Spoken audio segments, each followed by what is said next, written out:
How's it going, everybody? Lampini here again, and today we are going to be covering Week 3 of the 2024 NFL season. Now, Week 2 definitely had its fair share of surprises. There were a lot of upsets, and my picks suffered for that.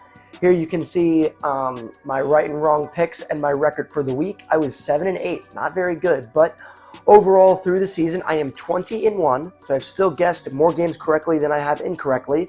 So as long as we can keep that ratio positive, I'll be happy. But there was a fair share of surprises that might change the scope of how the NFL is going to go this year in ways we did not expect. So let's go ahead and review Week 3. Let's get started. So first up, we have our Thursday night game. We have the New England Patriots at the New York Jets. Both teams are 1-1.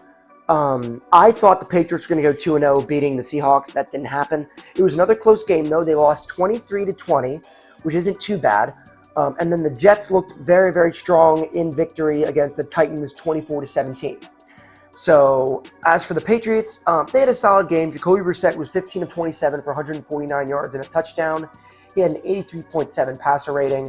Not too bad. He is who he is, Jacoby Brissett is, and that he's a spot starter, somewhat decent. The idea is if he starts playing badly, then they're going to take him out for Drake May. But it seems like they're doing pretty good so far with him. They're 1-1. Remains to be seen how they're going to do. As for the Jets, we started to finally get a glimpse of 41-year-old Aaron Rodgers. He was 18 of 30 for 176 yards and 2 touchdowns, no picks. He had a 98.7 passer rating. That is a lot better. It remains to be seen if Aaron Rodgers is going to return to his MVP caliber form or if he's going to be more like 2022 Aaron Rodgers where he's just kind of okay. So far, so good for him. It's looking like he's just going to kind of be, with these 2 games at least, we don't know what's going to happen as the weeks go on, but I think he's maybe diminished a little bit in his physical ability, but he can still throw the ball. So he's doing pretty good. Who's going to win in this game? I think that Aaron Rodgers is a future Hall of Fame quarterback. He's good enough that I think he's going to get the job done. I think the Jets are going to win and improve to 2-1. I think that they're going to beat the Patriots here. So next up, we have the New York Giants at the Cleveland Browns. So the Browns are one of the surprises this year, during last week rather. They beat the Jaguars 18-13, a very big surprise there. The Giants lost to the Commanders 21-18. And fun fact, this is the first time in NFL history that a team has scored 3 touchdowns, their opponent has scored none, and they still managed to lose the game. Very Giants fashion loss there. Now, Daniel Jones had a good game against us, and that has nothing to do with Daniel Jones' ability as a quarterback. It has everything to do with the Commanders having a terrible defense. So he was 16 of 28 for 178 yards and 2 touchdowns, perfect 100 passer rating. That's probably going to be the best game Daniel Jones has all season because he owns the Commanders. For some reason, he always plays well against us, but our defense is hot garbage. So the fact that Daniel Jones was able to do what he did really doesn't mean a whole lot to me. He didn't do any impressive plays. He didn't look impressive. It was just taking advantage of a bad defense. 10 of those passes went to Malik Neighbors, who had 127 yards receiving and a touchdown.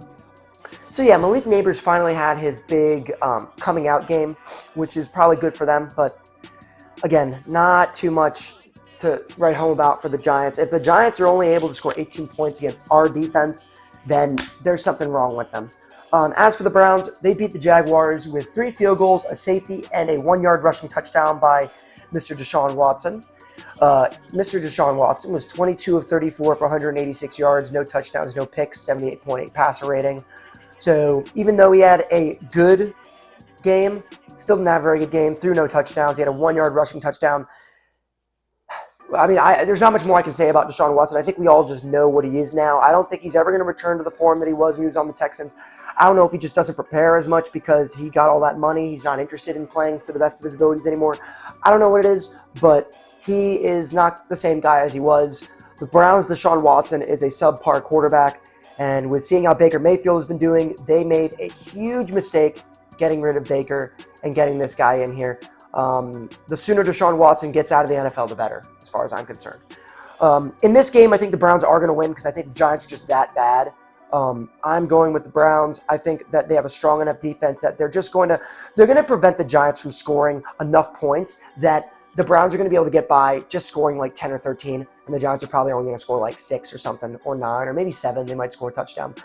But the Browns' defense is too good, and I think that they are going to prevent anything bad from happening there.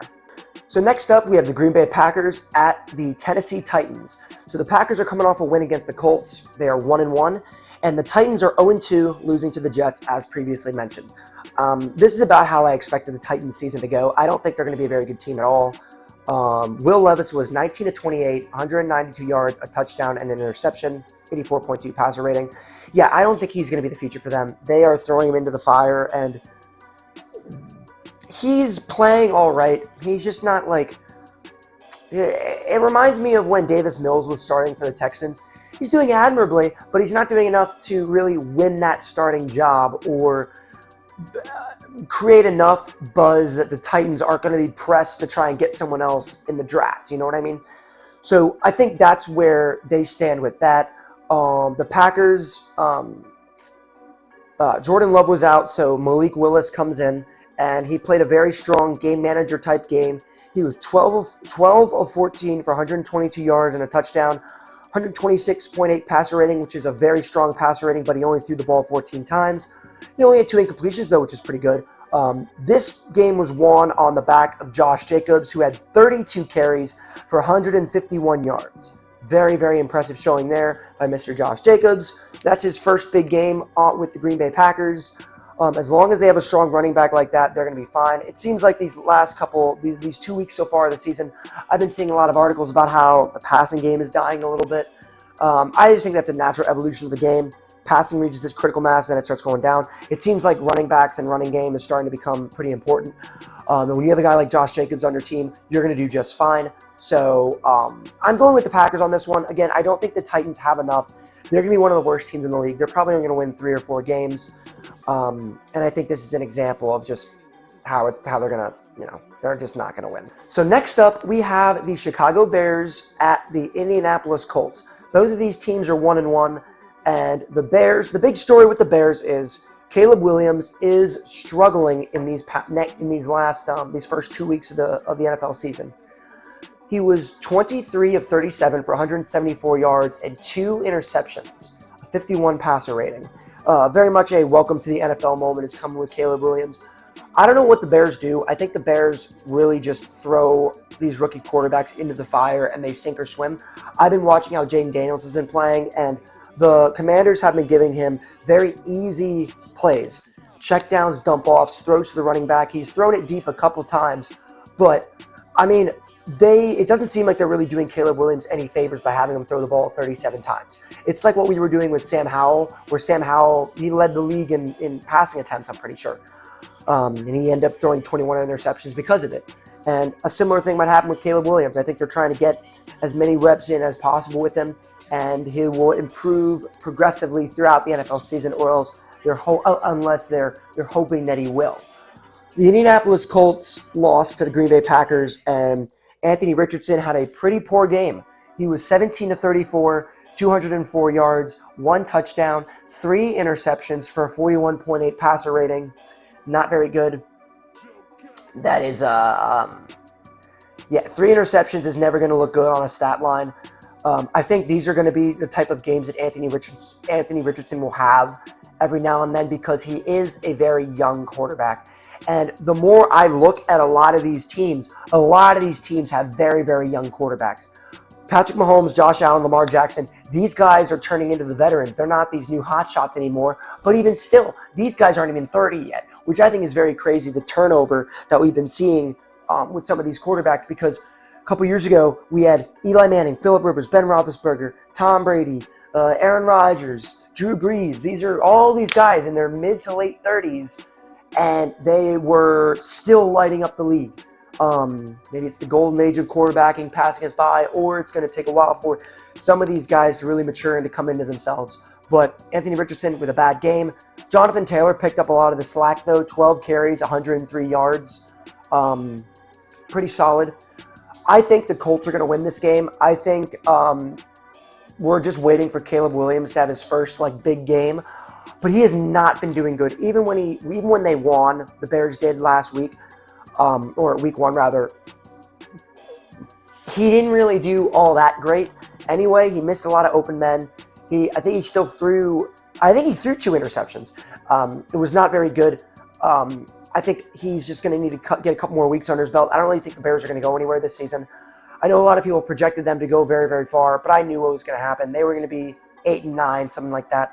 How ironic is it that Caleb Williams is struggling just like Justin Fields did, and then when we go and cover the Steelers, Justin Fields is doing a lot better. It's almost like the system helps the quarterback a lot, and if you have a terrible system and you don't know how to develop quarterbacks, it doesn't matter how talented they are, they're still going to struggle. But even still, I'm going with the Colts on this one to improve to 2-1. Okay, so next up, we have the Houston Texans at the Minnesota Vikings. The Texans are doing about as well as we expected them to do, ending 2-0, and the Minnesota Vikings are a shocking 2-0. Now, I wasn't surprised that they beat I wasn't surprised that they beat the Giants in Week 1. I am surprised that they beat the 49ers 23-17. And what did I say? I literally said that if Justin Jefferson has a huge game, that's the only way I can see them winning. And look what happened. 4 receptions, 133 yards, 1 touchdown, a 97-yard touchdown reception by Justin Jefferson off of Sam Darnold, who was 17 of 26, 268 yards, 2 touchdowns, an interception, 109.1 passer rating. Sam Darnold is going off so far this season, and it's very exciting to see. This is, again, what I was talking about with Caleb Williams and the Bears. You put a quarterback in a place to succeed, and they will thrive. There are some quarterbacks that Sam Darnold is a system quarterback. He cannot. So there are some quarterbacks that can overcome a bad team. They can overcome adversity and succeed in spite of their team. I don't think Sam Darnold is that kind of quarterback. If he's in a good, solid, well-run offense with a well-coached offense, he can thrive. He can do what he's doing so far this season, and he's doing very, very well at it, and it's saving the Vikings from having kind of a lost season. The big question is, now what are they going to do if Sam Darnold has a Geno Smith comeback player of the year type season? What are they going to do with J.J. McCarthy? I guess he's still young. They can have him sit. So that's probably what's going to happen. As for the Texans, they beat the Chicago Bears 19-13. C.J. Stroud was 23 of 36, 260 yards and a touchdown, 94.7 passer rating. Nico Collins went off. He had 8 receptions for 135 yards and a touchdown. So I have Nico Collins on one of my fantasy teams, and I have Tank Dell on another one of my fantasy teams. So it's really cool that they are getting their receptions on each side. But the Texans are looking like the team we expected them to be. And the Vikings, surprising 2-0 team. Someone's O has to go. I think the Texans are the more legitimate team, so I think they're going to win. If the Vikings beat the Texans and the 49ers, they are serious business, and I would be very afraid to go against the Vikings later on. But I am still going with the Texans. So this next game I am very excited for. This is probably going to be the game that I'm going to want to see in the 1 p.m. slot. We have the Philadelphia Eagles at the New Orleans Saints. So the Saints are 2-0, and they have the highest point differential. They have scored they've scored more than 90 points in these last 2 weeks. They beat the Cowboys 44-19. Derek Carr was 11 of 16 for 243 yards, 2 touchdowns, an interception, 125 passer rating. I know it's only been 2 weeks, but he's the front runner in MVP voting. But you want to talk about a most valuable player. Alvin Kamara, 20 carries, 115 yards, and 3 touchdowns, with 65 receiving yards and 1 touchdown on top of that. So he had 180 yards from scrimmage and 4 touchdowns. Shades of when he scored 6 rushing touchdowns on Christmas Day. Alvin Kamara, and I said this last week, or I think I said it in week 1, with all these new hotshot running backs coming in, there are certain guys that just stay consistent, stay solid, and Alvin Kamara is doing just that. He had a career game.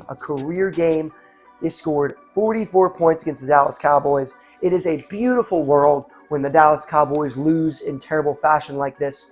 All in my ass. So, as for the Eagles, they lost to the Falcons. Kirk Cousins had a very impressive game-winning drive. Jalen Hurts did all that he could. He was 23 of 30 for 183 yards, a touchdown, and an interception. 88.6 passer rating, and he added 85 yards on the ground and a rushing touchdown on top of that. I only got to see the first half of this game, but Jalen Hurts really put the team on his back, and he went off and he really, really did what he could, but it wasn't good enough. Saquon Barkley had 22 carries for 95 yards as well. He missed a reception later on in the game that could have caused a touchdown, so he kind of choked that play away. But he is thriving in Philadelphia, much like A.J. Brown thrived in Philadelphia after he left the Titans. I think Saquon is going to have one of the best seasons he's had his entire career. That being said, I think the Saints are going to win. It is going to, we will see how much of a fraud the Saints are, but I'm sorry. You score 47 and then 44 points back-to-back weeks. The Saints haven't done that since their 2009 season when they won the Super Bowl. I was saying that the Saints were an incredibly mid-team that couldn't get over the hump, but boy, did they prove us wrong so far. They are doing really well. I'm hoping the Saints win so the Eagles fall to 1-2, because right now the Commanders are first place in their division. So I would love to keep that going. I am going with the Saints. So this next game is going to be one of the more interesting ones for Week 3 as well. We have the LA Chargers at the Pittsburgh Steelers. Both of these teams are 2-0. Both of them are coming off of wins against pretty bad teams. The Chargers beat the Panthers 26-3, and the Steelers beat the Broncos 13-6. These are two, well, I wouldn't really say this about the Chargers, but the Steelers are very unimpressively making it to 2-0. They've been doing it on the back of solid defense and Chris Boswell, who has made the Steelers have only scored one touchdown so far this season. Everything else coming from field goals by Chris Boswell. I think that's very concerning by the Steelers that they're not able to score touchdowns. Meanwhile, Justin Herbert and J.K. Dobbins really went off against the Panthers. I understand that it's the Panthers, but again, I think I said this in the game in my predictions Week 2. The Chargers need to win in convincing fashion against a bad team, and that's exactly what they did. 26-3 is all you can really ask for against a bad team. Justin Herbert was 14-20 for 130 yards, 2 touchdowns and an interception, 100 passer rating. And then J.K. Dobbins with another phenomenal game, 17 carries, 131 yards and a touchdown. He had another very, very good game. And it looks like Jim Harbaugh is paying dividends. This is going to be the very first test for the Chargers, though, against the Steelers' defense. The Steelers may not be much of a threat at 2-0 because their offense is a bit anemic, but what isn't a joke is their defense. Their defense is what keeps them in games. They're opportunistic. They turn the ball over when they need to. They get sacks when they need to. They get stops when they need to. Steelers have always had a robust defense. If you have T.J. Watt, if you have Cameron Hayward, if you have Minkah Fitzpatrick, now they have Patrick Queen. They have an elite defense, and they are holding it down right now. So this is going to be a big test for the Chargers offense, and it's going to be a big test for the Steelers as well. I think that Justin Herbert is a good enough quarterback that he is going to score just enough points that the Steelers offense is not going to be able to keep up with it. I'm seeing this as being a very 20-13 type game or a low scoring game, but I think it is going to happen. I think the Chargers are going to win. I think that the Steelers are going to play well, but I think they're just going to lose to the better team, and I think the Chargers are going to be elevated to 3-0.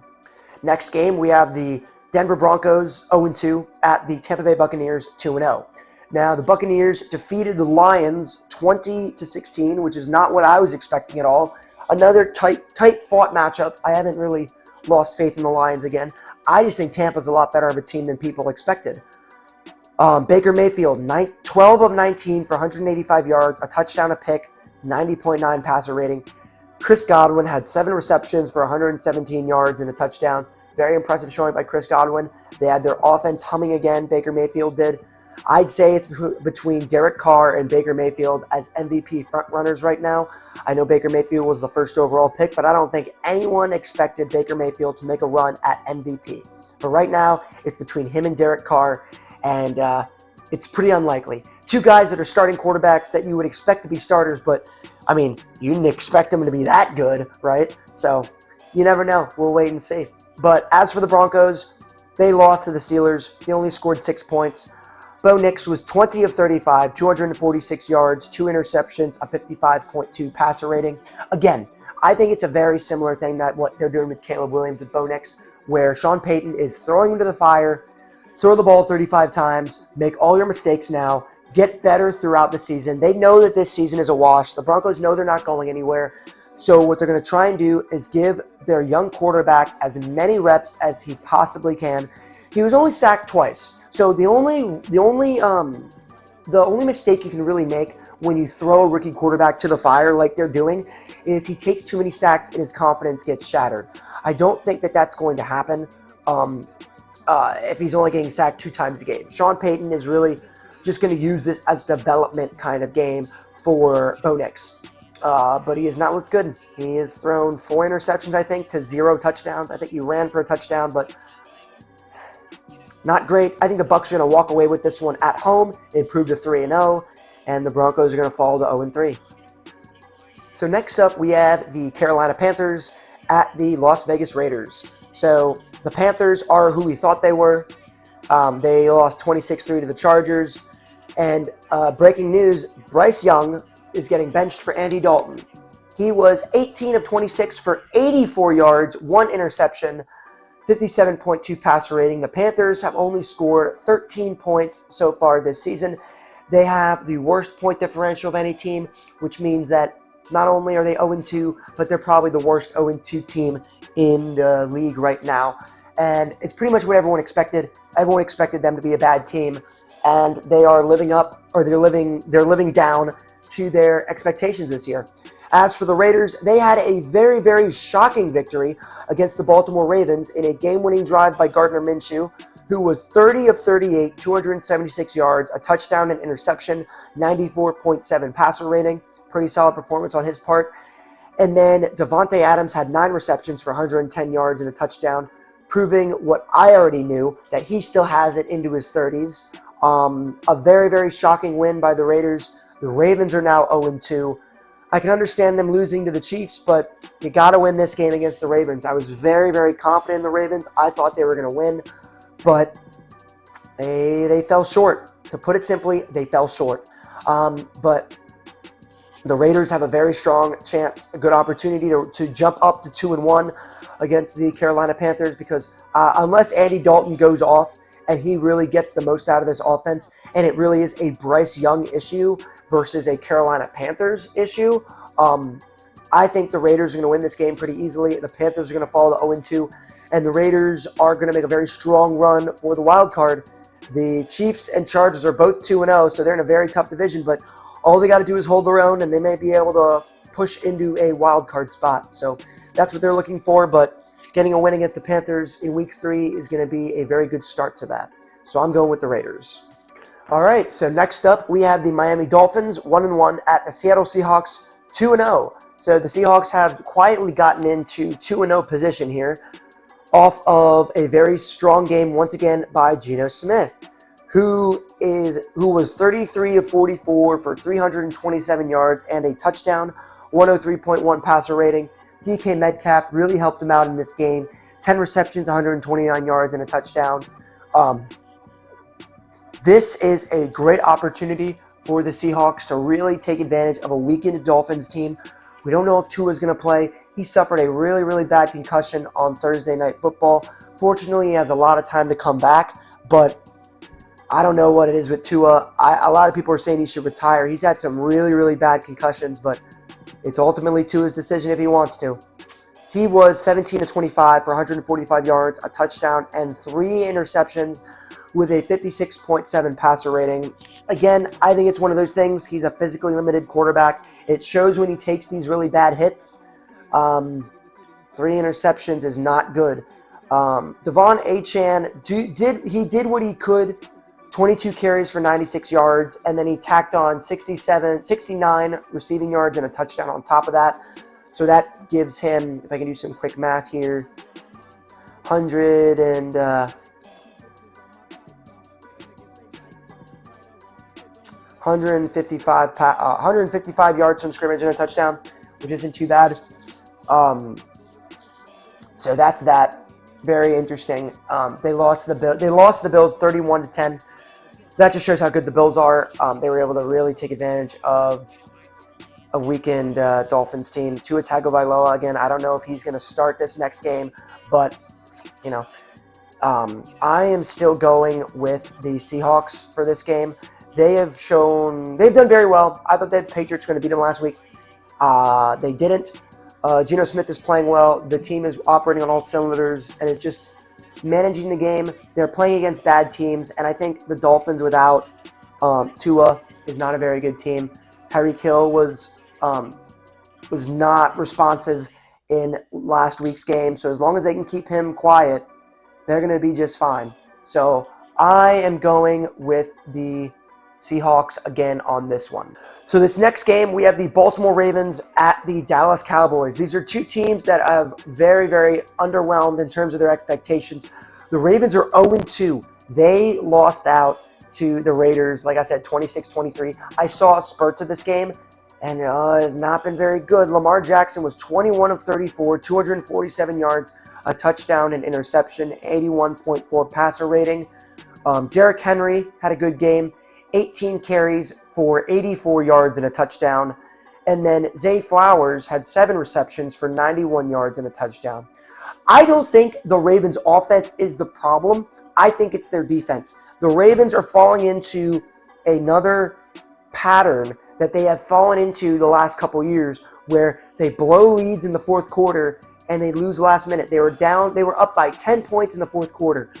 When you are a team as good as the Ravens, you should not be losing when you're up 10 points in the fourth quarter. But that's exactly what happened. You guys have Derrick Henry. You can pound the rock when you're ahead and eat up clock, get first downs. I don't know why it didn't work. They are going against a Dallas team that got whipped against the Saints 44-19. Dak Prescott was 27 of 39 for 293 yards for a touchdown and 2 interceptions, a 78.3 passer rating. And then his top receiver was CeeDee Lamb. CeeDee Lamb had 90 yards off of 4 receptions and 1 touchdown, but one of those catches was 65 yards long, which means he had 25 yards receiving on those other 3 receptions. So it was just the one big pass for him. If the Cowboys fall to 1-2, that is not going to bode well for them at all. But the Ravens are in desperate need of a win. They cannot go 0-3. After how well they did last year, they had the most wins, they had the highest point differential. They were favorites to win the Super Bowl that year. That was their year. And I think they reloaded pretty well with talent, getting guys like Derrick Henry. But they cannot fall to 0-3, but their defense has been very suspect. The Cowboys have a good offense.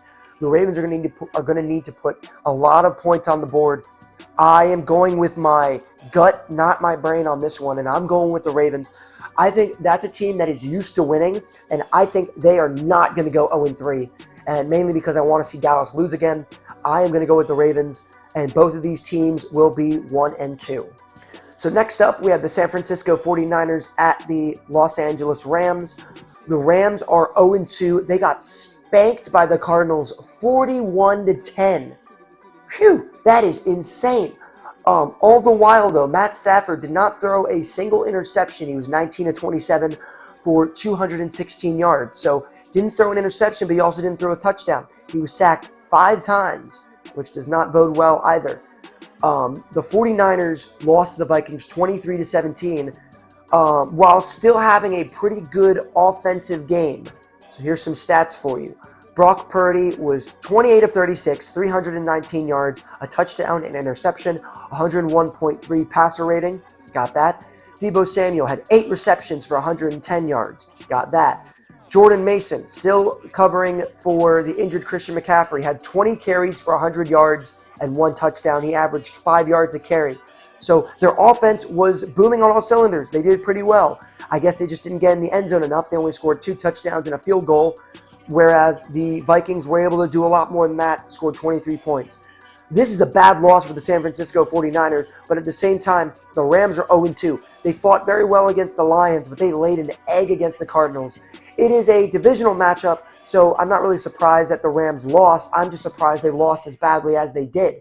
But another divisional matchup here, I just can't see the Rams going 0-3. But at the same time, I can't see the 49ers going 1-2.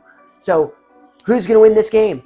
I am going to go with the San Francisco 49ers because they are a championship caliber team.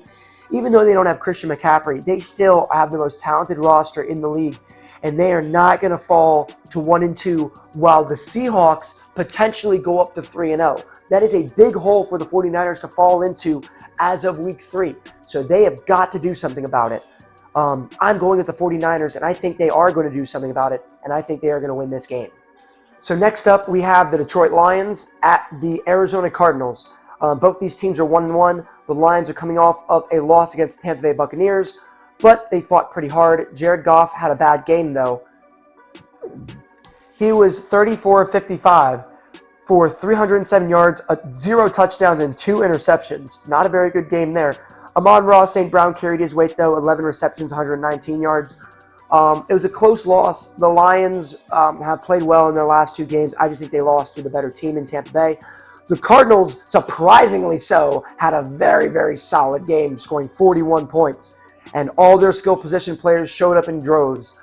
Kyler Murray was 17 of 21 for 266 yards, 3 touchdowns, 158.3 passer rating. James Conner had 21 carries for 122 yards and a touchdown. And Marvin Harrison Jr., the breakout game from Marvin Harrison Jr., 4 receptions, 130 yards, 2 touchdowns. His longest reception was 60 yards. So this now we are seeing what Marvin Harrison can do for this team. 130 yards and 2 touchdowns in your first professional game.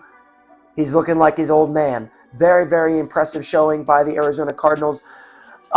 Logic would dictate, if I looked at this game week 1, that the Lions were going to win. But after a strong performance like this against the Rams, I don't know. But the Lions have shown in these last 2 games that they're a tough contender. They're a tough team. This is going to be a this is going to be a huge get-right game for the Lions. But they're going up against a Cardinals team that has all the momentum in the world right now. I am still going to go with the Lions, though. I think it's going to be a lot closer game than people expected, but I think that the Lions are going to show us in this game that they are still Super Bowl contenders. They're not frauds. They're going to go in there and they're going to beat the Cardinals, and they're going to be well coached. They're going to play smart, and I think they're going to win the game. I am going with the Detroit Lions.